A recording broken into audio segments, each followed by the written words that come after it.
Thank you very much. Can everybody hear? Because somebody's saying they can't hear at the back. If you can't hear, you wouldn't know, would you? Anyway, I retired a year ago from my work as consultant paediatrician.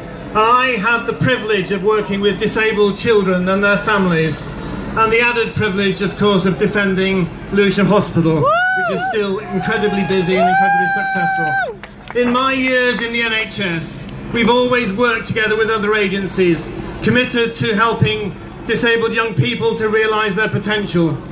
We in the NHS achieved real integrated care with other agencies. Our skill and our commitment in the staff was working together with patients.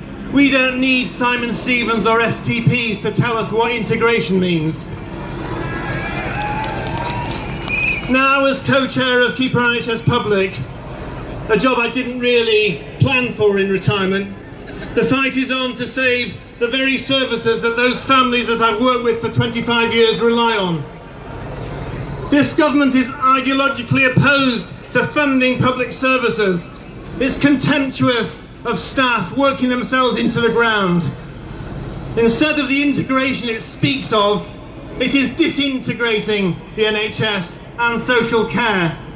It's breaking apart the NHS and creating a system, as we've heard, where increasingly private companies make profit from our suffering.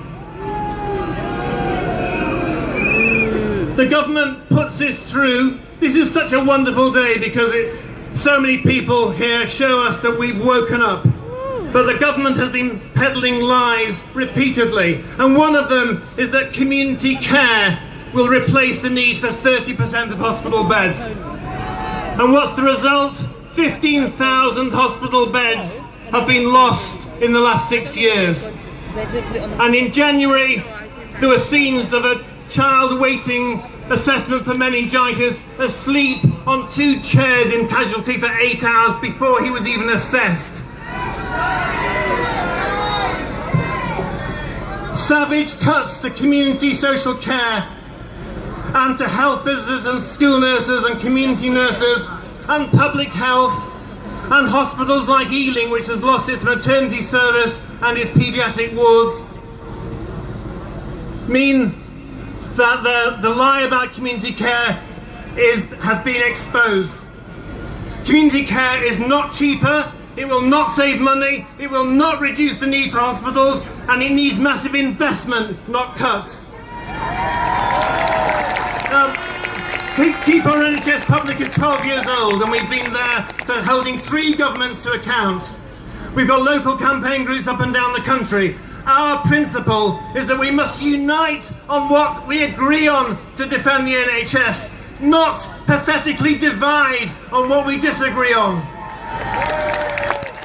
If we learn anything from the Conservative Party in their ideological hatred of the NHS and public services, we must unite to come together to demand a united call for a public service, publicly funded and publicly provided. We're proud of what we achieved today, proud of the demonstration, but the only value of coming here today is if we go away determined to get involved and join in the battle for our NHS and social care.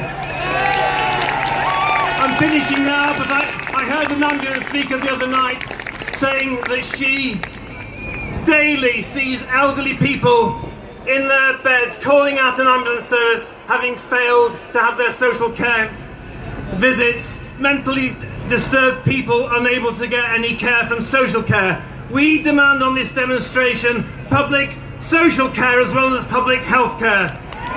So please resolve today to join us in tomorrow's battles to win back a comprehensive, well-funded health service and social care for all, publicly funded, publicly managed and publicly provided, and see you soon in battle.